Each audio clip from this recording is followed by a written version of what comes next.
येवला शहरात परशुराम जयंतीनिमित्त भव्य मिरवणूक उत्साहात काढण्यात आली। गेल्या 15 वर्षांपासून ही परंपरा अखंड सुरू आहे। मिरवणुकीत महिला व पुरुषांनी पारंपरिक वेशभूषा परिधान करून मोठ्या संख्येने सहभाग नोंदवला। तसेच भगवान परशुरामांच्या जीवनावर आधारित सजीव देखावे सादर करण्यात आले, ज्यामुळे वातावरण भक्तिमय झाले। अग्रतश् चतुरो वेदा पृष्ठतः शशरम धरू इदम ब्राह्मम इदम क्षात्रम शापादपी शरादपी।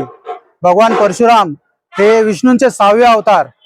या अशा भगवान परशुराम ज्यांच्यामध्ये क्षात्रतेज आणि शस्त्र म्हणजे विद्या आणि शस्त्रविद्या या दोन्ही पण त्यांच्याकडे आहेत, तर हे ब्राह्मण समाजाचे आराध्य दैवत मानले जातात। त्याचप्रमाणे हिंदूंचे सुद्धा हे एक महत्त्वाचे दैवत आहे। या भगवान परशुरामांची जयंती आपण येवले शहरामध्ये गेल्या 15 वर्षापासून साजरी करत आहोत। त्याचप्रमाणे या वर्षी देखील मोठ्या उत्साहात ही परशुराम जयंती साजरी झाली आणि त्यानिमित्त शोभायात्रेचं नियोजन होतं। या निमित्ताने सर्व समाज बांधव, लहान थोर मोठे महिला सर्वांनी उत्स्फूर्तपणे प्रतिसाद या शोभायात्रेला दिला आणि हा कार्यक्रम अतिशय उत्साहात साजरा झाला।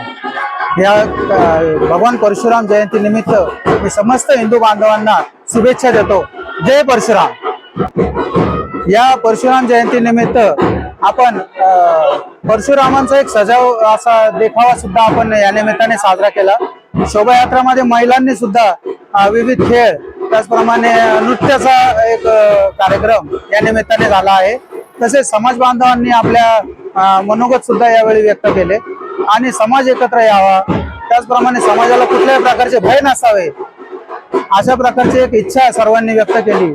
आणि भगवान परशुरामांप्रमाणे आपण विद्येचं तर आपण आहेच, आपण विद्या अर्जन करतोच, त्याचप्रमाणे आपण पराक्रमी अशा भगवान परशुरामांकडून सुद्धा आदर्श घेतला पाहिजे की आपण अशा परिस्थितीमध्ये आज जे आपण समाजामध्ये बघतोय तिथे विद्याबरोबर आपण एक निर्भयपणे समाजामध्ये जगता यावं अशी सुद्धा आपण सगळ्यांनी आशा या निमित्ताने व्यक्त केली।